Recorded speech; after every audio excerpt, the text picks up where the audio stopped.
আসসালামু আলাইকুম।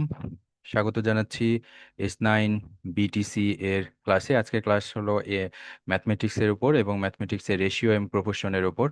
আমাদের ব্যাংকার ভাই ও বোনেরা আমাদের ক্লাসে উপস্থিত আছেন অনলাইনে। তো আমরা তাদেরকে পিডিএফ নোট সরবরাহ করেছি। সেটার উপরে আমরা প্রথমে ক্লাস নেব এবং ক্লাসের পরে একটা কুইজ কম্পিটিশন থাকবে এবং কুইজ কম্পিটিশনে আমরা কিছু কথা বলবো যাতে করে যেখানে যেখানে ভুল হচ্ছে সেই জিনিসগুলো আমরা বুঝে নিতে পারি। এবং ম্যাথমেটিক্সের এইটা আমাদের বিভিন্ন সময় কাজে লাগবে, যদি পরীক্ষা হয় সেখানেও কাজে লাগবে। আর যদি পরীক্ষা নাও হয় তাহলেও পারে আমাদের, যেহেতু ব্যাংক মানেই হিসাব নিকাশের ব্যাপার, এবং রেশিও এবং প্রপোর্শন জিনিসটা আমাদের অনেক ক্ষেত্রেই কাজে লাগবে। তো আমরা এই বিষয়টা শিখে নিব। আমরা ওয়ার্ড ফাইল একটা খুলছি এবং শেয়ার করেছি। এই শেয়ারিং এর মাধ্যমে আমরা দেখতে পাবো এবং আমরা ক্লাসটা পরিচালনা করব।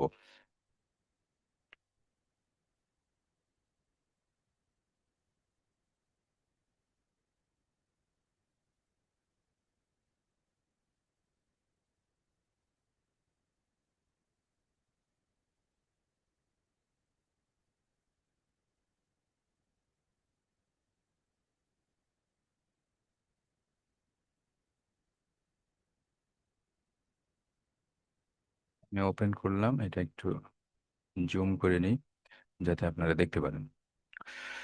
Notes on ratio and proportion, questions for bank exam. তো এখানে হলো আমরা প্র্যাকটিস করব রেশিও এবং প্রপোর্শন। রেশিওটা আপনাদের যদি যে কোনো সমস্যা হয়, বুঝতে সমস্যা হয়, সাথে সাথে জিজ্ঞেস করবেন। হ্যাঁ, আমি একটু ফাস্ট আগাবো যাতে করে আমি যাতে শেষ করতে পারি। ফার্স্ট এইগুলোও যেখানে সমস্যা সাথে সাথে আপনি বলবেন, আমি এটা সমাধান করে দেওয়ার চেষ্টা করব। তো রেশিও এবং প্রপোর্শন দুইটা একটু দুই জিনিস, কাছাকাছি জিনিস কিন্তু দুই রকম জিনিস। রেশিওতে দুইটা পরিমাণের তুলনা বসায়, আর প্রপোর্শন হলো দুইটা রেশিও সমান, মাঝখানে একটা সমান চিহ্ন থাকে। এই যে A is to B is equal to C is to D, এটা হলো প্রপোর্শন। আর এ ইজ টু বি, এটা হলো এটা দুইটা পরিমাণ শুধু না, দুইটা তিনটাও হতে পারে রেশিও। এটা হলো শুধু তুলনা, রেশিও মানে তুলনা। আর প্রপোর্শন হলো মান বের করার বিষয় থাকে। শর্ত, এখানে কোনো শর্ত থাকে না, কিন্তু প্রপোর্শনে বিভিন্ন রকম শর্ত থাকে। বিশেষ করে সমান চিহ্ন তো থাকছেই, দুইটা রেশিওর এভাবে সমান চিহ্ন থাকে। তো প্রথমে যে অঙ্কটা করব সেটা হলো বেসিক রেশিও সিম্পলিফিকেশন। আমরা যে দুইটা রেশিও এখানে দেখতে পাচ্ছি এইটাকে সিম্পলিফিকেশন করতে হবে, মানে আহ, দুইটাকে সমানভাবে ভাগ করে এমন একটা সংখ্যায় নিয়ে আসতে হবে যেটা আর ভাগ করা সম্ভব না। তো তো আমরা জানি যে রেশিও দুই দিকে সমান একই সংখ্যাতে ভাগ করলে তাদের মানের বা রেশিওর কোনো পরিবর্তন হয় না। তো এখানে আসলে 42 দিয়ে ভাগ করলে 2 হচ্ছে। এখন 42 দিয়ে যে ভাগ যায় সেটা বুঝবো কিভাবে? আপনারা যখন খাতায় করবেন, এই যে আমি এখানে ছবিতে দেখতে পাচ্ছেন, এখানে দেখবেন যে এই যে 84 আর 126, এইটাকে প্রথমে 2 দিয়ে ভাগ করেছি, তাতে 42 মানে 42, আর এদিকে হয়েছে 63। এটাকে আবার 7 দিয়ে ভাগ করেছি, এখানেও 7 দিয়ে, দুইটাকে একই সংখ্যা দিয়ে কিন্তু ভাগ করতে হবে। তাহলে 7 দিয়ে ভাগ করার পর এটা হচ্ছে 6, আর এখানে হয়েছে 9। তো 6 আর 9কে আবার 3 দিয়ে ভাগ করা যায়, তো 3 দুগুণে 6, আর এখানে 9কে 3 দিয়ে ভাগ করলে 3 তিরিকে 9। তাহলে এই রেশিওটা হচ্ছে 2:3। তো এইভাবে করে এখানে কিন্তু অঙ্কে 42 দিয়ে সরাসরি ভাগ করা হয়েছে, কিন্তু আপনি যখন রাফে করবেন, যদি এমসিকিউ আসে বা রাফে যখন করবেন, তখন এই সিস্টেমে আপনাকে করে ফেলতে হবে। এরপর dividing an amount in ratio. এটা প্রথমে একটা অঙ্ক দেওয়া আছে, স্প্লিট টাকা 48,000 among A B and C. মানে এ বি এবং সি এর মধ্যে 48,000 টাকাকে ভাগ করে দিতে হবে কি অনুপাতে? এই রেশিও অনুপাতে, 3:4 ইজ টু 5। এটা মানে এ হলো A B C is equal to 3:4:5। How much does B get? B কত পাবে? বি মানে মাঝে যে আছে, তাই না? বি মানে এই যে যার হলো 4, রেশিও হলো 4। তো আমরা প্রথমে সাম মানে সাম পার্টস মানে এই রেশিওটাকে যোগ করব। যোগ করে যেটা হবে, যোগ করার পর যেটা পেলাম সেইটা সেটা দিয়ে মূল অ্যামাউন্টটাকে ভাগ করব। তার মানে আমার রেশিওটা এরকম যে বি এর পরিমাণটা কত? 12 ভাগে 4 ভাগ হলো বি এর পরিমাণ। মানে মূল সংখ্যাটাকে সংখ্যাটার 12 ভাগের 4 ভাগ হলো বি। তো আমরা সেইভাবেই 4/12 অফ 40,000 ইজ ইকুয়াল টু, এখন 1/3, 1/3 বা 1/3 এটার মানে হলো এই যে 4 আর 12, তাই না? 4 কে 4 3 4 12, এভাবে করে 1/3 হয়েছে। 1/3 ইন্টু 48,000। তাহলে পারে আমার এই যে নিচে 3 আছে, হ্যাঁ, এই যে উপরেরটাকে বলে লব আর নিচেরটা হর, তাই না? একটা হলো ডিনোমিনেটর, আর আর একটা হলো নিউমিরেটর। এটাকে এই যে 1 হলো নিউমিরেটর, আর এটা হলো ডিনোমিনেটর। যাই হোক, হর আর লব মনে রাখলেও হবে। তো এই নিচেরটা দিয়ে ভাগ করলে, এই যে 48কে ভাগ করলে 3 × 48, তাই না? তাহলে 16,000 টাকা। তাহলে 16,000 টাকা হলো বি। এটা পাওয়া গেছে। আমরা পরের অঙ্কে যাই, দেখি। Ratio to fraction conversation. আমরা আজকে যারা নতুন তারাও সাথে সাথে বলবেন, বুঝতে না পারলে সাথে সাথে বলবেন, হ্যাঁ, আমি কিন্তু আগের এগিয়ে অঙ্কটা যাচ্ছি। একটু সহজ হতে করা যায়, অঙ্কগুলো স্যার কমন আছে এবং হয়তো আপনি বলছেন আহ অনেকে বুঝে নাই বুঝেনি এটা। না, না, এটাই তো আমি জিজ্ঞেস করছি যে না বুঝলে সাথে সাথে বলেন। এই আমি তো অঙ্কগুলো আম করার একটা সহজ। সহজ হুম। টেকনিক আছে, আচ্ছা, এটা হ্যাঁ হ্যাঁ, হচ্ছে আপনি বলে দেন তো। ওই যে ইস্টু ইস্টু দিয়ে দেওয়া আছে না, 3:4:5। জি। তো আমরা এগুলোর কিন্তু একটা কমন সংখ্যা থাকে, যখন আমরা ইস্টু দিয়ে করি তাদের একটা যে কোনো একটা কমন সংখ্যা থাকে যেটা দিয়ে ভাগ করা যায়। হুম তো এই ক্ষেত্রে আমরা যদি মনে করি যে প্রথমে এ বি সি তিনটি সংখ্যা যথাক্রমে 3x 4x 5x, এক্সটা হুম হচ্ছে তাদের কাছে কমন। হুম তাহলে প্রশ্ন মতে এই তিনটা জিনিসের যোগফল হবে 48,000। হুম ওখান থেকে এক্স এর মানটা বের হলে বি কত সেটা ইজিলি পাওয়া যাবে। অর্থাৎ ফোর হুম এক্স 4 × x এটা ইজিলি পাওয়া যাবে। তখন এরকম যতগুলো অঙ্ক আসে সবগুলো এই একটা আমি যেটা বলছি এটা দিয়ে করে ফেলা যাবে। হুম হুম।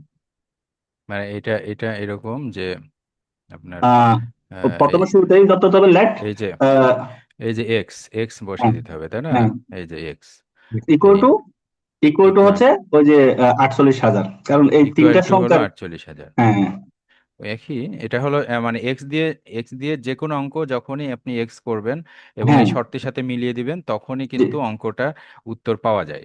জি, এটা এক্সটা আমরা, যখন পাওয়া যাবে তখন বিটা কত, বি হচ্ছে 4x, তাহলে 4 কে ওই এক্স এর মানটা গুণ করলে হয়ে যাবে। জি, এইটা এইভাবে করতে পারেন। আর আমি হলো অনুপাতের এর মধ্যে গেছি, এই কারণে ওভাবে করিনি। দুইটাই যে আপনি যেভাবে বুঝেন সেভাবেই করতে পারবেন। আচ্ছা, আমরা পরের অঙ্কে গেলাম। এটা বুঝতে পেরেছেন তো? মানে আমি কিন্তু জিজ্ঞেস করছি না, কারণ অনলাইনে তো আপনার আনমিউট করতে হবে বা ইমিউট করতে হবে, এরকম বিষয় থাকে। তখন সাউন্ডের একটা অন্য মানে সময় নষ্টের বিষয় থাকে। যখনই কারো বুঝতে সমস্যা হবে, সাথে সাথে আনমিউট করে একটু বলবেন যে এটা আরেকবার বলেন, হ্যাঁ, আমি বলবো। Ratio to fraction conversion. তো এইটা হলো X, if X is to Y is equal to 7:11, what fraction of X plus Y is X. এখানে কিন্তু অঙ্কটা খুবই সহজ, কিন্তু প্রশ্নটা একটু কঠিন। প্রশ্নটা বুঝেন, হলো what fraction of X plus Y, মানে এক্স প্লাস ওয়াই এর ফ্র্যাকশন মানে একটা ভগ্নাংশ, মানে এক্স প্লাস ওয়াই এর কত অংশ সমান সমান এক্স, এক্স প্লাস ওয়াই এর কত অংশ সমান সমান এক্স, এটাই হলো প্রশ্ন। তো আমরা শর্ত পাচ্ছি হলো এক্স বাই ওয়াই। এই যে ইস টু মানে কিন্তু ভাগ, হ্যাঁ, এই জন্য ভাগ করে দিলাম। তো X by Y is equal to 7/11। এখন আমরা আমাদের যেহেতু এক্স প্লাস ওয়াই এর কত অংশ, মানে হোয়াট ফ্র্যাকশন মানে কত অংশ কত ভগ্নাংশ, সেইটা বের করতে হবে। সেই জন্য আমি কি করলাম, কি X divided by X plus Y. তাহলে এক্স প্লাস ডিভাইড এই শর্ত অনুযায়ী কিন্তু আমি পেয়ে যাচ্ছি এক্স মানে তো 7, আর এক্স প্লাস ওয়াই তো এই যে 7+11। এখানেই অঙ্কটা হয়ে গেছে। কিন্তু এই ঠিক এটার সাথে মিলানোর জন্য আমি কি করলাম, দেখেন, X divided by X plus Y সমান সমান এই যে 7+11 ইজ ইকুয়াল টু 18। তাহলে 7/18 উত্তর চলে এসছে। 7/18ই আসলে উত্তর।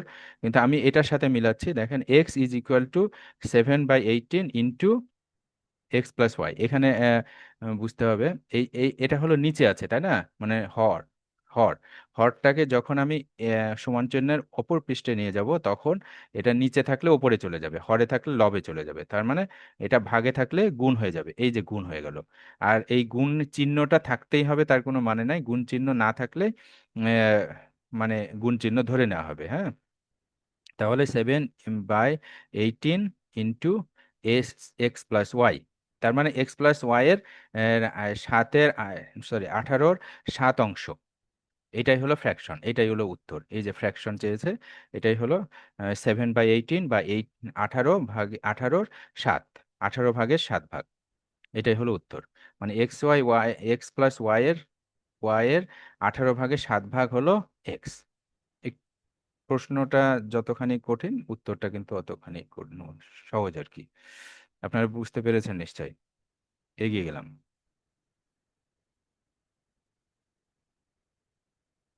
এরপরে প্রপোর্শন ইকুয়ালিটি। প্রপোর্শন ইকুয়ালিটি, এখানে সলভ ফর এক্স, এক্স এর মান বের করতে বলছে। শর্ত হলো, সমীকরণটা হলো x 5/x is equal two 15/36। তো এখানে ক্রস মাল্টিপ্লাই মানে হলো নিচেরটার সাথে মানে এই সমান চিহ্নের বিপরীত দিকে উপরের সাথে নিচের এবং নিচের সাথে উপরের যে গুণ, সেটাকেই ক্রস মাল্টিপ্লাই বলে। তো এখানে আমরা দেখতে পাচ্ছি যে এক্স আছে নিচে, তাহলে এক্স, আর হলো 15 আছে উপরে, তাহলে 15x সমান সমান 36 আছে নিচে, আর 5 আছে উপরে, তাহলে 5 × 36।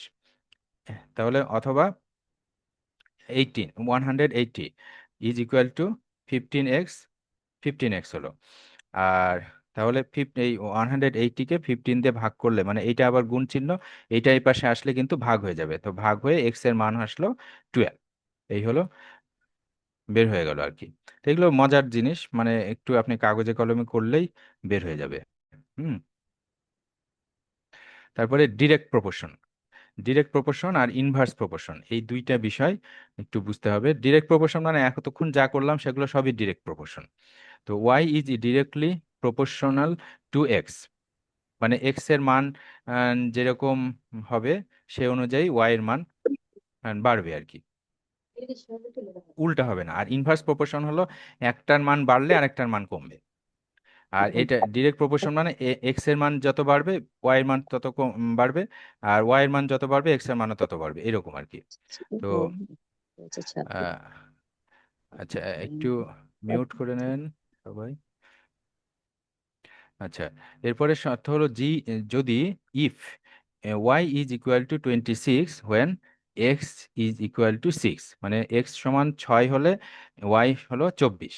এটা হলো শর্ত। এখন ওয়াই এর মান বের করেন যখন x is equal two 15, x এর মান যখন 15, তখন ওয়াই এর মান কত।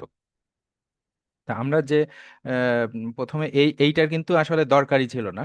আমরা এইখান থেকে যদি এতটুকু অঙ্ক যদি লেখা থাকে তাহলে আমরা ধরে নেব যে এটা ডিরেক্ট প্রপোর্শন। যতক্ষণ পর্যন্ত লেখা থাকবে না যে ইনভার্স প্রপোর্শন, ততক্ষণ পর্যন্ত এটা ডিরেক্ট প্রপোর্শন। তো ঠিক আছে, সমস্যা নাই। রেশিও কে, এই যে কে হলো একটা ধ্রুব সংখ্যা বা কনস্ট্যান্ট নাম্বার।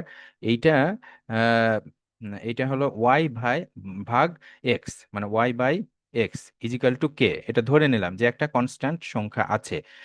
এই দুইটার ভাগফল সবসময় কনস্ট্যান্ট হবে, যেহেতু এটা হলো অনুপাত। মানে অনুপাতটা কি, যে y/x, y/x মানে ভাগ মানে কি y/x। তো y/x এটার মাঝের যে বিষয়টা সেইটাই হলো কে। তো 24 আর এক্স বলেছে, এটা 24 ওয়াই আর এক্স হলো 6। তো এইটাকে ভাগ করলাম, ভাগ করে কনস্ট্যান্ট নাম্বারটা পেলাম 4। মানে এই অবস্থায় হলো কনস্ট্যান্ট নাম্বারটা 4। এখন ওয়াই কে যোগ, মানে বের করব আহ, যখন 15, এক্স এর মান 15। তাহলে এই যে এখানে ভাগ আছে, তার মানে এখানে ওয়াই এই পাশে রেখে নিচের এক্স কে এই পাশে আনবো যখন, তখন এটা কে এর সাথে গুণ হয়ে যাবে, তাই না? Y is equal to X into K. তাহলে এই যে 4 ইন্টু 15 সমান সমান 60। তাহলে 60 হলো, এইটা হলো ওই যে ওয়াই এর মান বের হয়ে গেল, তাই না? প্রথমে কনস্ট্যান্ট নাম্বারটা বের করেছি, তারপরে যখন এক্স এর মান 15 পেয়েছি, তখন সেই অনুপাত অনুযায়ী কিন্তু আমরা এই 60 পেয়ে গেছি। হ্যাঁ, এটা বুঝতে পেরেছেন কিনা আপনারা?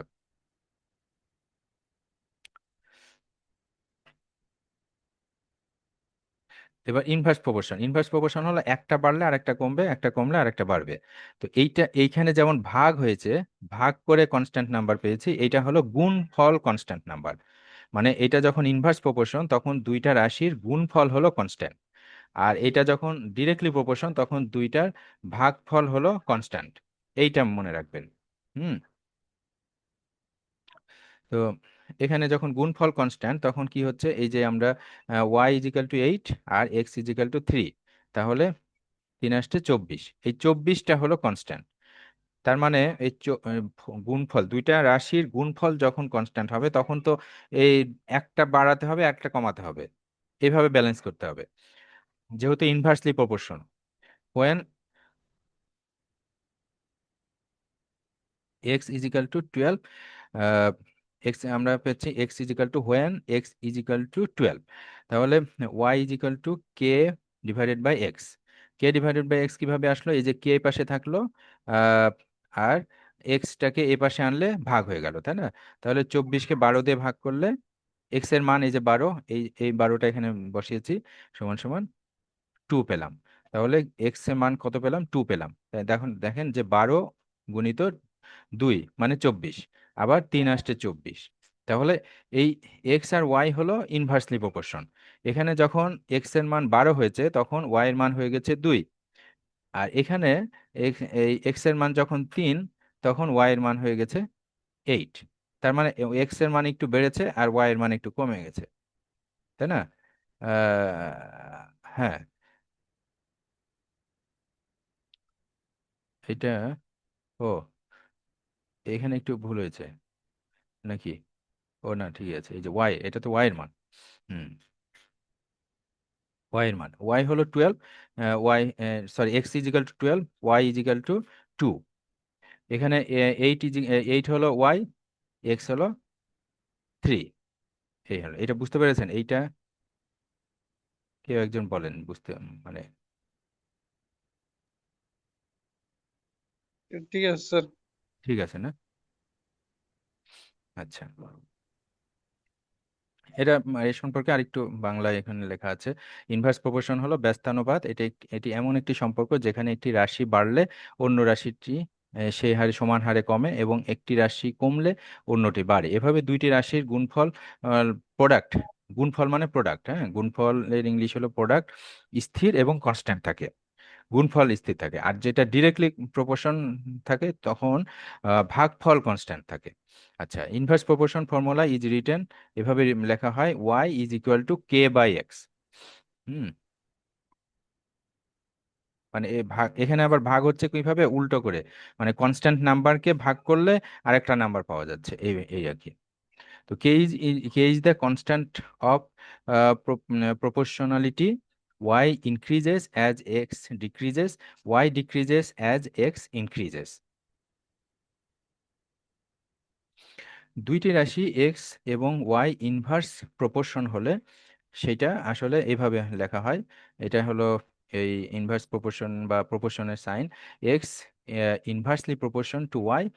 আর এইটা যখন ইনভার্সলি প্রপোর্শন হয় তখন X into Y is equal to K, K হলো স্থির সংখ্যা। আর এই যে Y is proportional to X, এটা এইভাবে লেখা হবে। আর Y is inversely proportional to X, এইটা এইভাবে লেখা হবে। এখানেও এইভাবেই ছবি দেওয়া আছে আর কি।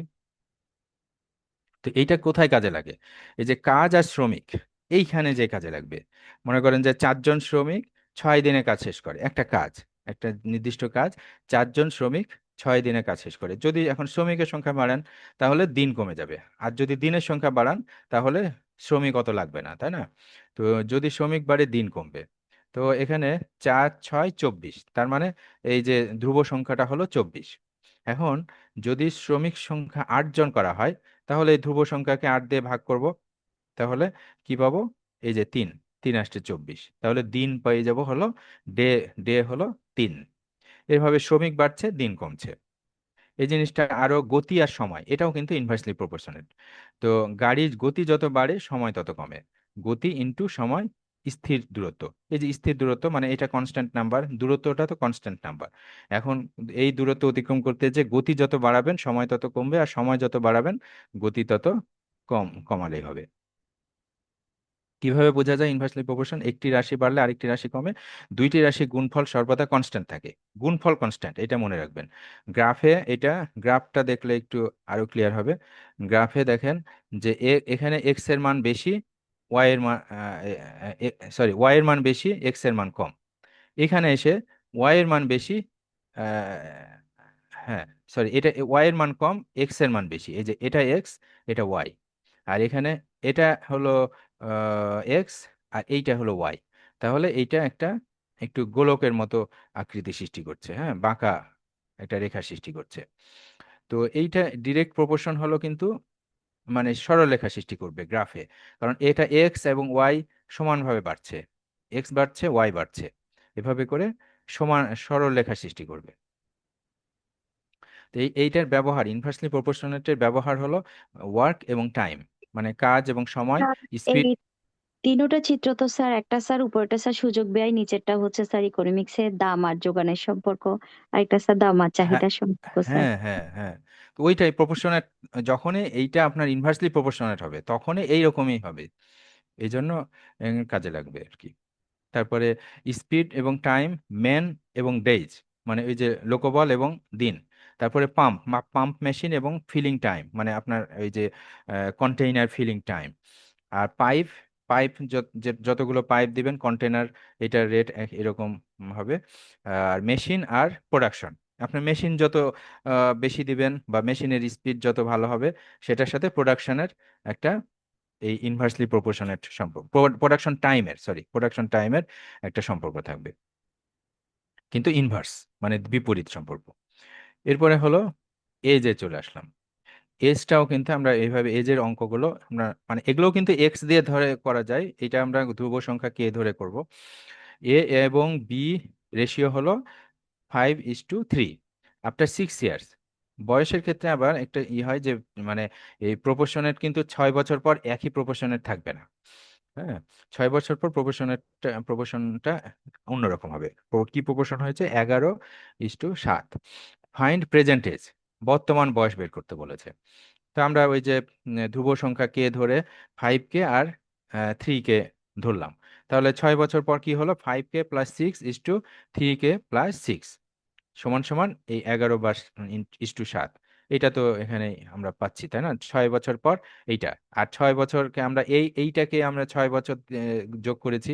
তাহলে এই proportion is equal two, sorry, এই রেশিও ইজ ইকুয়াল টু এই রেশিও। তার মানে এই প্রপোর্শনটা থেকে আমরা আহ, বর্তমান কে এর মানটা বের করব। তো এইটা হলো ভাগ, হ্যাঁ, ভাগ। এবার ক্রস মাল্টিপ্লাই করব, ক্রস গুণ করব। তো তাতে কি হলো? 7 × 5 কে + 6 আর 11 × 3 কে + 6, তাই না? এটা গুণ করে যেটা পেলাম, 35 কে + 42 ইজ ইকুয়াল টু 33 কে + 66। এই যে, হুম, 6 × 11 = 66, তাই না? আর 6 × 7 = 42। এখন এই 33 কে কে বিয়োগ করব 35 কে, মানে এই পাশে নিয়ে গেলে মাইনাস হয়ে যাবে, প্লাস মাইনাস হয়ে গেল। আর আর এখানে 42 এ পাশে আসলো, মাইনাস হয়ে গেল। তাতে পেলাম হলো 2 k = 24। তাহলে k = 12। এই হলো অঙ্ক। এখন কে এর মান যখন পেয়ে গেছি, তখন কোথা থেকে অঙ্কটা পাবো? এই যে এই 5 কে আর 3 কে পেয়ে যাবো, তাই না? 5 কে মানে হলো 60, আর 3 কে মানে 36, 36। 3 × 36, 5 × 60। আমরা বর্তমান এজ পেলাম, কিন্তু এটা কিন্তু বর্তমান এজ, তাই না? বর্তমান এজের রেশিও হলো 5:3। এভাবে বর্তমান রেশিওটা পেয়ে গেলাম, বর্তমান এজটা পেয়ে গেলাম। এবার মিক্সচার রেশিও, এইটা একটা অঙ্ক। আমি এখানে একটা ছবি যোগ করে দিয়েছি, বুঝতে সুবিধা হয়। প্রথমে অঙ্কটা একটু বুঝি, এটা একটু কঠিন অঙ্ক, হ্যাঁ, কিন্তু কঠিন অঙ্কটা বুঝে নিলে অন্য কঠিন অঙ্ক, সহজ অঙ্ক সবই কিন্তু আপনাদের মাথায় থাকবে। মিক্সচার ইন রেশিও, হ্যাঁ। তো টু সলিউশন, ধরেন সলিউশন মানে দ্রবণ, কিন্তু আমরা ধরে নিলাম একটা চিনির শরবত।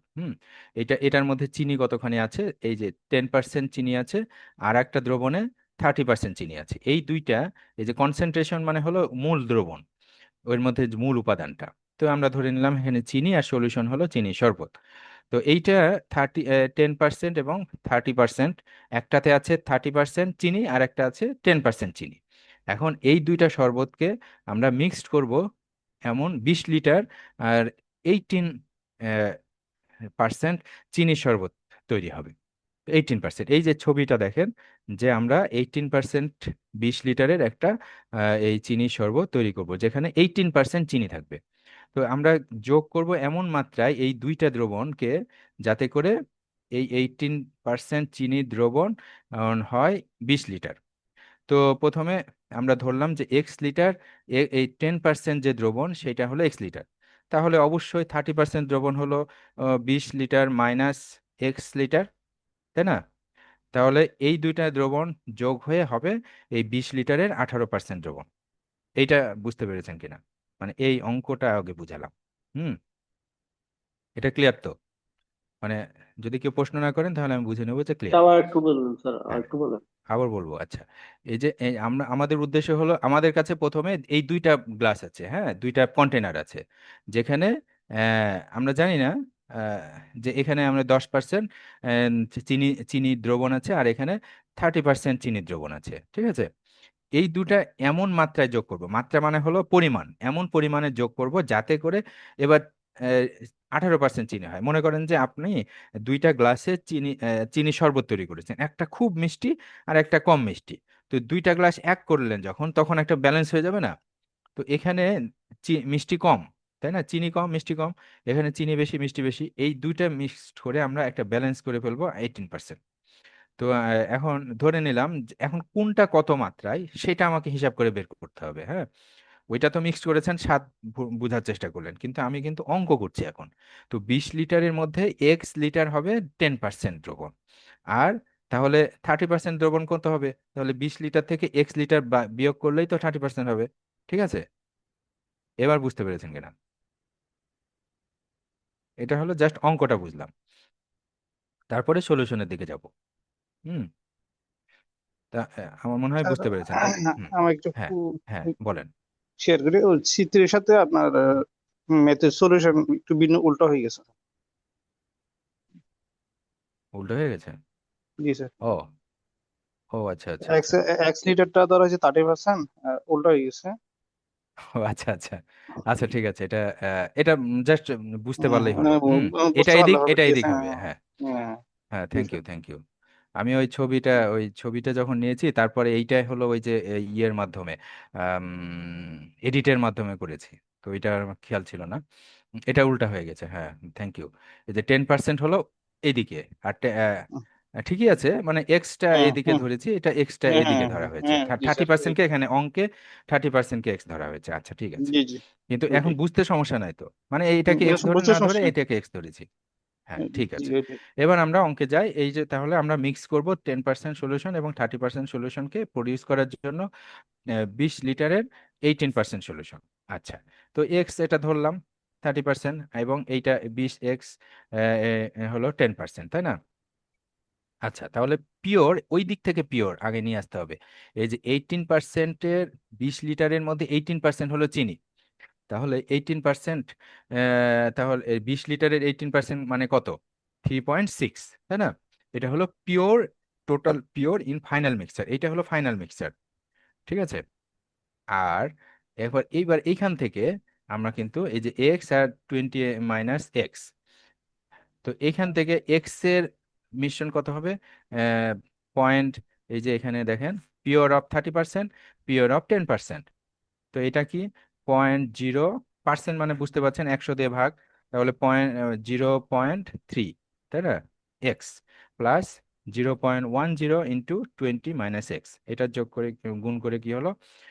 0.30 এক্স প্লাস 2। হলো এই যে আহ, মানে 10 পয়সাকে 20 দিয়ে গুণ করলে কি হয়? 2 হয়। হুম, আর মাইনাস পয়েন্ট 0.10 এক্স। তো এইটা থেকে এটা যেহেতু মাইনাস, তাহলে 30.3টা কমে যাবে 0.2 এক্স প্লাস 2, এইটা। আর এখান থেকে যেটা পেলাম এটা সমান সমান কি? 3.6, তাই না? এটা বুঝতে তো কোনো সমস্যা নাই। এটা হলো এদিক থেকে আনলাম, এটা সমান 3.6। এইটা বুঝেছেন কিনা? এই লাইনটা বুঝছেন কিনা? এই লাইনে কোনো আপত্তি না থাকলে আগাবো। আমার মনে হয় বুঝতে পেরেছেন, তাই না?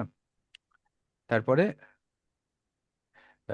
তারপরে তখন এই যে টুটা এই পাশে চলে আসলো, তাহলে আমরা পেয়ে গেলাম হলো 1.6। তাহলে 0.2 এক্স সমান সমান 1.6। এবার এক্স সমান সমান এই যে 0.2কে নিচে নিয়ে আসলাম, এবার এটা দিয়ে ভাগ করব। ভাগ করলে কি পয়েন্ট উঠে যাবে, উঠে গেলে 2 দিয়ে 16কে ভাগ করলে 8 হয়। এই 8, তার মানে 8 লিটার। 8 এক্স হলো কি? পার্সেন্ট সলিউশন, তাহলে 8 লিটার আর 30% সলিউশন। ক্লিয়ার হয়েছেন সবার? এই অঙ্কটা একটু বুঝতে পারলে আপনাদের আহ, কাজে লাগবে হয়তো কোথাও। যে আর জটিল অঙ্ক করলে, জটিলে না, এই ধরনের অঙ্কগুলো করলে আমাদের উম, আহ, অনেক কাজেই লাগে।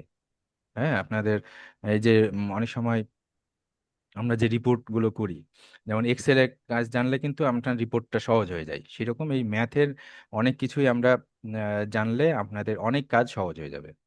আমরা পরেরটাতে চলে যাই, পার্টনারশিপ প্রফিট শেয়ার। এ ইনভেস্ট করেছে, এই যে দেখেন আমরা ব্যাংকের কিছু কাজ চলে আসলো। এ ইনভেস্ট করেছে 50%, সরি 50,000 টাকা ফর 6 মান্থস, 6 মাসের জন্য। বি ইনভেস্ট করেছে 30,000 টাকা ফর 10 মান্থস। প্রফিট টাকা 20,000 is split in ratio of investment into time. এই যে ইনভেস্টমেন্ট ইনটু টাইমের রেশিওতে ভাগ করে দিতে হবে। তাহলে এর শেয়ার কত? প্রফিট ইনভেস্টমেন্ট ইনটু টাইম এই রেশিওতে যদি করি তাহলে 50,000 টাকা 6 মাসে কত হয়? 3 লাখ টাকা। ওই রেশিও মানে আমি গুণ করে দেখবো যে এটার মানটা কত। হুম তো 6 মাস যদি রাখে আমি এই গুণ করে এক ধরনের মান বের করার চেষ্টা করছি। তার বিয়ে রেখেছে 30,000 টাকা 10 মাস, তাহলে সেটাও হলো 3 লাখ টাকা। তাহলে দুইজনের মান কিন্তু সমান। হুম মানে ওয়েটটা সমান হচ্ছে, ওয়েট। তো ওয়েটের যে ভিত্তিতে আমরা যখন রেশিও করছি তখন 1:1 হয়ে যাচ্ছে। তো 1:1 মানে হাফ। তাহলে 20,000-কে হাফ করলে 10,000 হয়। ঠিক আছে, এটা অনেকটা ওয়েটেজ। আমরা যে ওয়েটেজ বলি না যে ইসলামী ব্যাংকে ওয়েটেজের ভিত্তিতে ভাগ হয়, এটা হলো একদম সিম্পল একটা ওয়েটেজ। তারপরে কম্পাউন্ড রেশিও। কম্পাউন্ড রেশিও হলো if A:B is equal two 3:5, B is to C is equal two 10:7। তাহলে এ আর সি এর মান বের, সরি, A:C এর মান বের করতে হবে। এখানে এ আছে প্রথমে আর এখানে সি আছে শেষে, মাঝে আছে বি, এখানেও আছে বি। কিন্তু এখানে রেশিওটা এখানে 3 আছে আর এখানে 10 আছে। কিন্তু এইটাকে আমরা এই মানটা বের করতে গেলে, এই রেশিওটা বের করতে গেলে এই মাঝের যে বি দুটাতেই সমান আনতে হবে। তো এখানে আছে 10, এখানে আছে 5। তাহলে এটাকে আমরা 2 দিয়ে গুণ করলেই এটার মানটা হয়ে যাবে 10, তাই না? তো দুই দিকেই 2 দিয়ে গুণ করলাম, তাহলে 6:10 হলো। তাহলে এটা 10:7 এটার সাথে মিলে গেল, তাহলে 10 বাদ দিয়ে দিলাম। তাহলে রেশিও এ আর সি এর রেশিও হয়ে গেল 6:7। এইভাবে পেয়ে গেলাম। সহজ, কোনো সমস্যা নাই তো? সমস্যা থাকলে সাথে সাথে বলবেন। আগেরটা একটু বলবো মনে হতো। হ্যাঁ, কোনটা, এইটা 10 নাম্বারটা না আগেরটা? আগেরটা তো 9 নাম্বার। 9 নাম্বার না? 9 নাম্বারটা, 9 নাম্বারটা হলো ওয়েটেজের মতো। এখানে প্রথমে বলেছে in ratio of investment into time, এটাই হলো মূল শর্ত। তো মূল শর্ত বলছে মানে অনেকটা ওয়েটেজের মতো একটা মান বের করতে হচ্ছে। এ দিচ্ছে 50,000 টাকা, বি দিচ্ছে হলো 30,000 টাকা, কিন্তু এ রাখছে 6 মাস আর বি রাখছে 10 মাস। তাহলে আমরা ইনভেস্টমেন্ট এবং টাইমকে গুণ করে যে মানটা পাচ্ছি সেটা এও 3 লাখ, বিও হলো 3 লাখ। তো তাহলে 3 লাখ 3 লাখ রেশিও কত হয়? 1:1 হয়। 1:1 রেশিও হলে বোঝা যাচ্ছে যে মানে দুইজনের 1:1 মানে কি, মানে A1 পাবে A1 পাবে। তাহলে দুইজন 1+1 মানে কি 2। 2 দিয়ে এটাকে ভাগ করলাম, এই 20-কে। 20,000 হলো প্রফিট। হ্যাঁ, 20,000 হলো প্রফিট। তো প্রফিটটাকে ভাগ করলাম 2 দিয়ে, 2 দিয়ে ভাগ করে 1 দিয়ে গুণ। এই হলো ঘটনা। এখানে মনে করেন মানে আমাদের যে মূল নিয়ম সেইটা বুঝতে পেরেছেন? উম, ঠিক আছে। ওকে, এবার হলো রেশিও অফ 3 নাম্বারস, 3টা নাম্বারের রেশিও। 3টা নাম্বার X, Y, Z আর ইন রেশিও 2:3:4। দেয়ার সাম, তাদের যোগফল হলো 180। এবার ওয়াই এর মান বের করতে হবে। এখানে X, Y, Z।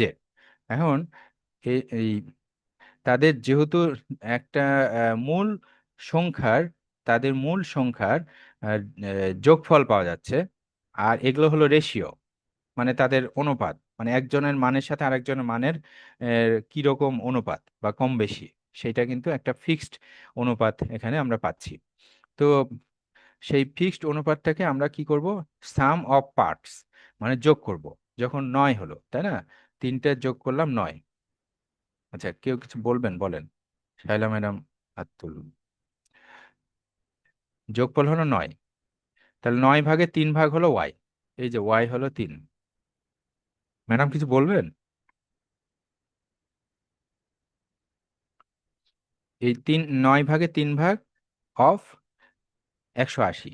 তাহলে এই 3 ভাগকে 3/9, এটাকে এই মানে আবার কাটাকাটি করে হচ্ছে 1/3 অফ 180, তার মানে 60। এবার ওয়াই এর মান হয়ে গেল 60। বুঝতে পেরেছেন? ম্যাডাম কি ভুল ক্রমে হাত তুলেছেন নাকি কিছু বলবেন?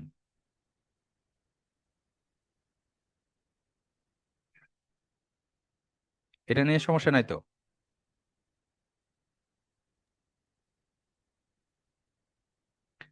এগোলাম সামনে একটা। হ্যাঁ,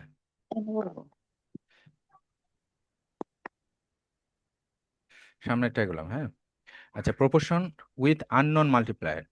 আননোন, এই যে এরকম একটা শর্ত দিয়েছে, 2x+1 divide by 3x - 2 is equal to 5/x, 5/7। তো এইটাকে ওই যে ক্রস মাল্টিপ্লিকেশন মানে ক্রস গুণ করে আমরা এটা পেলাম। এইভাবে এই মানগুলো আপনারা নিজেরাই পারবেন। হ্যাঁ, আমি মূল হলো যে ক্রস গুণন করে এক্স এর মান বের করা হচ্ছে। হুম এইটাই তো আপনারা পারেন, তাই না? আমি ওইটার বিস্তারিত যাচ্ছি না, একটু ফার্স্ট আগাচ্ছি। যে এরপরে কুইজে যাব, তখন আপনারা নিজেরাই করবেন, ওখানে আপনাদের সমস্যাটা আমরা ধরে দেওয়ার চেষ্টা করব। এইখানে একটা অঙ্ক আছে, সেটা হলো যে A/B = 7:9, what percentage of B is A, মানে এ হলো বি এর কত পার্সেন্ট। হ্যাঁ, মানে অঙ্কটা অনেক কঠিন মনে হলো, খুবই সহজ। এখানে কিন্তু 7, এ ইজিক্যাল টু, এই যে A/B = 7:9, তাহলে এ কে এই পাশে রেখে দেন। এ কে এই পাশে রেখে দিয়ে, মানে A/B = 7/9, তাই না? এ কে এই পাশে রেখে দিলে বি কে কি করতে হবে, বি কে গুণ করতে হবে। তার মানে গুণ করে দিলে, গুণ মানে অফ, অফ আর গুণ বা মাল্টিপ্লিকেশন একই, তাই না, ইনটু একই। তাহলে 7/9 ইনটু বা অফ বি। এখন এখানে বলছে যে এর কত পার্সেন্ট। এখানে হলো ফ্র্যাকশন, একটু আগে কিন্তু একটা ফ্র্যাকশনের অঙ্ক করে দিচ্ছি যে কত ফ্র্যাকশন, এক্স কত ফ্র্যাকশন, তাই না? তো এটা হলো ফ্র্যাকশন মানে কত অংশ। এই যে বি এর, বি কে 9/7, এটা হলো বি। হুম এখন এখন হলো এই এই 7/9-কে পার্সেন্টেজ করতে গেলে কি করতে হবে, 7/9-কে 100 দিয়ে গুণ করতে হবে। হ্যাঁ, 100 দিয়ে যখন গুণ করবেন, 100 তো উপরে, তাহলে 700 হলো। 700-কে এবার 9 দিয়ে ভাগ করলে যেটা আসে সেটা হলো 77 ইন 77 ইন্টু বা 77 অংশ 7/9, এরকম আর কি। তো এইটাই হলো অ্যান্সার। ঠিক আছে, আপনারা এটা একটু কাগজে কলমে করে দেখেন যেটা মিলছে কিনা। তারপর এটাতে গেলাম। তারপর dividing in ratio using difference. Two numbers, এর আগে কিন্তু যোগফল ছিল, এবার হলো ডিফারেন্স। টু নাম্বারস রেশিও হলো 5:8, তাদের ডিফারেন্স হলো, দুইটা নাম্বারের ডিফারেন্স মানে বিয়োগফল হলো 39। এবার নাম্বারগুলো বের করেন। এখন এই যে ধ্রুব সংখ্যা কে ধরলাম, 5K আর 8K, ডিফারেন্স হলো দেখেন 8K - 5K মানে 3K, 3K সমান 39। তাহলে কে এর মান কত, 13, 3 × 3 = 39। 13 যখন আমরা পেয়ে গেলাম, তখন অন্য নাম্বারগুলো পেয়ে যাওয়া কোনো ব্যাপার না। তাহলে 5K = 65, হ্যাঁ, 5 × 65 আর 8 × 104, তাই না? হুম এই হলো উত্তর। আমরা সামনে আগালাম। তারপর A and B share profit in ratio 4:5। A withdraws 2000 and ratio হলো becomes 3:4. What was A's original share? এখানে বলছে যে এটা প্রথমে রেশিও, প্রফিটের রেশিও হলো এটা। এবার এ 2000 টাকা তুলে নিল, বাকি বাকি যে প্রফিট থাকলো সেইটা রেশিও এবার 3:4। হুম। আচ্ছা, এখন অরিজিনাল রেশিও হলো 4x এবং 5x। তাহলে এ উইথড্র 2000, এখন 2000 উইথড্র করলে কি হচ্ছে, এই যে 4x, এ পাওয়া যাওয়ার কথা 4x, সেখান থেকে 2000, তাহলে এ সমান সমান 4x মাইনাস 2000। তাহলে রেশিওটা দেখেন যে 4x minus 2000 is to 5x সমান সমান 3:4। এটা বলেছে না যে 2000 টাকা উঠানোর পরে হলো 3:4, তাই না? তাহলে আমরা এই যে 4x হলো এ পাওয়ার কথা, সে পাওয়ার কথা থেকে 2000 তুলে নিয়েছে, তাহলে 4x মাইনাস 2000 ইজ টু 5, এই যে 5x ইজ ইকুয়াল টু 3:4। তাহলে ক্রস মাল্টিপ্লাই করে এভাবে হিসাব করে আমার উত্তর চলে আসবে, এক্স এর মান বের হয়ে যাবে, এক্স এর মান থেকে 4x বের হয়ে যাবে 32,000 টাকা। ঠিক আছে, মানে মূল জিনিসটা দিয়ে আমি এগিয়ে গেলাম। স্যার আমি ফোন এভারেজ। বলেন। দেখছিলাম স্যার, আমি দেখতে পারিনি এটা। ছটা এটা বের হয়ে গেছে জোন থেকে। এটা 15টা, 15 জি নাম্বার স্যার, এটা। পড়লাম আচ্ছা, স্যার। এখানে বলছে যে এ আর বি এর শেয়ার হলো 4:5। আর 4:5। এখন এ 2000 টাকা তুলে নিয়েছে, তুলে নেওয়ার পর রেশিও হচ্ছে 3:4। তাহলে অরিজিনাল এর কত টাকা শেয়ার, মানে কত শেয়ার আছে, অরিজিনাল কত শেয়ার। তো এখন প্রথমে ওই যে আমরা যে ধ্রুব সংখ্যা ধরি এক্স, এবার এ ধ্রুব সংখ্যা এক্স ধরেছি, কে না ধরে এক্স ধরা হয়েছে। 4x এবং 5x। এবার এই এ কিন্তু 2000 টাকা তুলে নিয়েছে, তাহলে 4x মাইনাস 2000। তাহলে রেশিও দেখেন 4x minus 2000 is to 5x is equal to 3:4। হুম। এটা হচ্ছে না, এই লাইনটা বুঝতে পেরেছেন কিনা, এটা বুঝলেই হবে, তাহলে অঙ্ক হয়ে গেল। জি এই স্যার, যে বুঝতে পেরেছি স্যার। আচ্ছা, তাহলে ওই অঙ্ক হিসাব করে বের হয়ে যাবে। আচ্ছা, এভারেজ এবং and ratio problem. Number A B C আর ইন রেশিও 2:3:5, দেয়ার এভারেজ। এবার এবার বিয়োগফল, যোগফল মানে সাম, এবার পেলাম এভারেজ। এবার এভারেজ দিয়ে কিভাবে বের করা যায় দেখেন, এখানে এই যে আমাদের যে রেশিওগুলোকে যোগ করে দিলাম, যোগ করে আমরা পেলাম হলো 10, মানে 10 ভাগ। তার মানে মূল সংখ্যা যেটা সেটাকে 10 ভাগ করে 2 ভাগ হলো এ, 3 ভাগ হলো বি, 5 ভাগ হলো সি, এটা হলো বুঝার ব্যাপার। এখন এভারেজ বলছে 22, তাহলে এভারেজকে 3 দিয়ে গুণ করলে মূল সংখ্যা, মানে মূল সংখ্যাগুলোর যোগফল 66 হয়ে গেল, তাই না? এভারেজকে যে কটা সংখ্যার এভারেজ তার সেটা দিয়ে গুণ করলে সবগুলো সংখ্যার যোগফল পাওয়া যায়, তাই না? 66 পেলাম। তাহলে এই 66 এর 66কে 10 ভাগ করব, 10 ভাগ করলে যেটা পাবো সেটাকে এখন এই যে 2 দিয়ে 3 দিয়ে 5 দিয়ে গুণ করলেই অঙ্কগুলো পাওয়া যাচ্ছে। তো সেভাবে পেয়েছি 13। এটা হলো ফ্র্যাকশন বা ডেসিমেল পাওয়া গেছে এখানে। হ্যাঁ, এই যে এ হলো 13.2, বি হলো 19.8, আর সি হলো 33। এই, ঠিক আছে। এখানে মূল জিনিস হলো এই এভারেজটা বোঝা, এভারেজটাকে যখন গুণ করে দিলাম তখন যোগফল হয়ে গেল, এই যোগফলকে 10 দিয়ে ভাগ করে যে যে রেশিও আছে সেই রেশিও অনুযায়ী পাওয়া যাচ্ছে। এই হলো অঙ্ক। আচ্ছা, এখানে শুধু একটু টার্ম বোঝাটা, এখানে এটা ইম্পর্টেন্ট না, তবুও একটু জানা থাকার জন্য। এখানে মিন প্রপোর্শনাল বলছে, হ্যাঁ, মিন প্রপোর্শনাল মানে দুইটা রেশিওর মাঝের অঙ্ক। হ্যাঁ, এটা নিয়ে মানে চিন্তা করার কারণ নাই, এটা আমার কাছে মনে হচ্ছে যে একটু জানা থাকলে হয়তো কাজে লাগবে। এটা হলো যখন এ আর বি একটা রেশিও, কিন্তু এ আর বি এর মাঝে এই এক্সটা পাওয়া যাচ্ছে, মানে এখানে বলছে X is the mean proportional between A এবং বি। এই যে A by B, X, A by X is equal to X by B, তাহলে এক্সটা হলো এ আর বি এর মিন প্রপোর্শনাল। হুম। তো এখানে যদি এই অবস্থা হয় তাহলে ক্রস গুণ করে কি হয়, X square is equal to A B. এখন এই যে মিন প্রপোর্শনাল যেটা এক্স, তাহলে রুট এ বি হলো এই মিন প্রপোর্শনাল। মিন প্রপোর্শনাল মানে হলো এই যে X is equal to root A B, এটা একটু মনে রাখবেন। হ্যাঁ, এখান থেকে এখান থেকে এখান থেকে এই তিনটা স্টেপে আমি রুট মিন প্রপোর্শনাল পেয়ে গেলাম, মানে এটা টার্ম।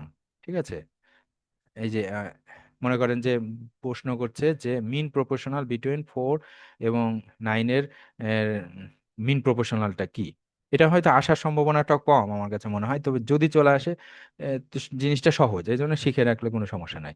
এক্স ইজিক্যাল টু এই যে √4 × 9, মানে এই যে এ বি, √AB ছিল, দিয়ে 6 হয়েছে, তাই না?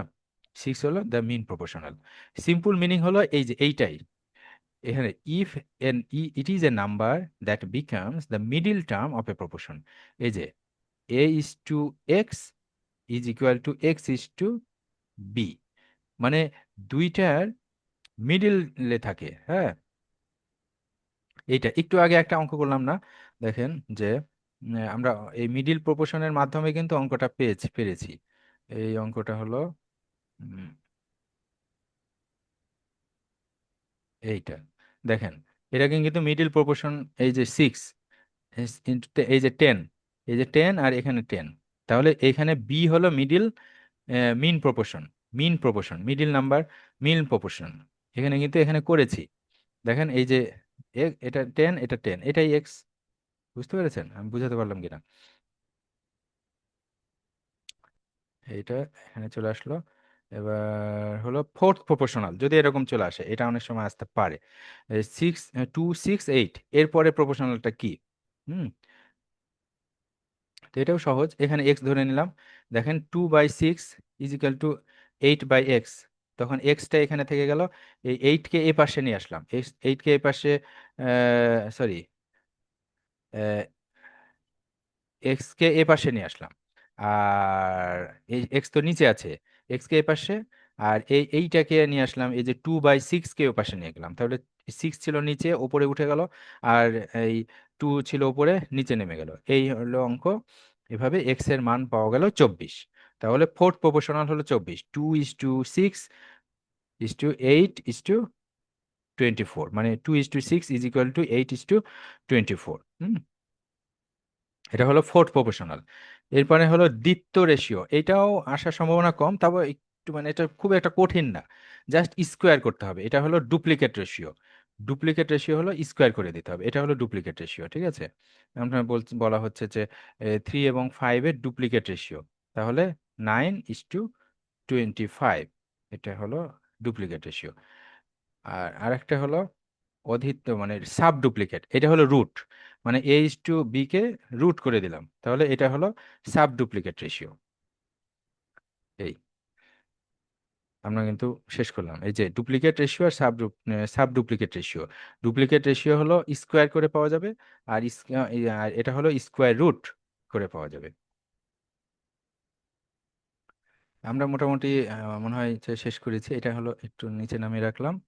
এখন 10টা বেজে গেছে, এখন আপনাদের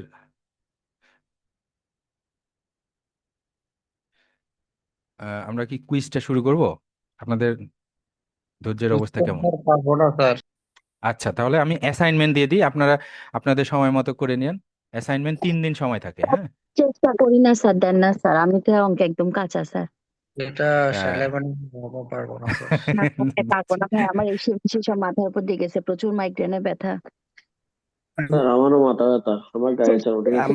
আচ্ছা ম্যাডাম, ওই যে আপনি স্যার এখনই করতে পারবেন, সমস্যা নাই।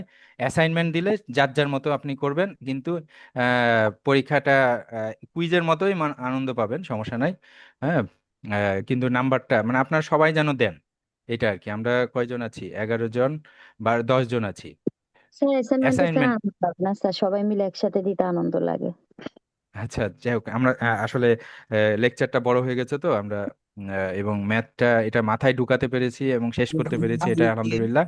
আমরা অ্যাসাইনমেন্ট কিছুক্ষণের মধ্যে দিয়ে দেবো, আপনারা অবশ্যই 3 দিনের মধ্যে অ্যাসাইনমেন্টটা কমপ্লিট করে ফেলবেন, মানে একবার পরীক্ষা দিলে অ্যাসাইনমেন্ট কমপ্লিট।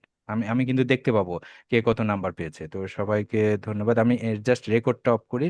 আর তো সবাইকে ধন্যবাদ জানিয়ে আজকে রেকর্ডিং ক্লাসটা শেষ করছি।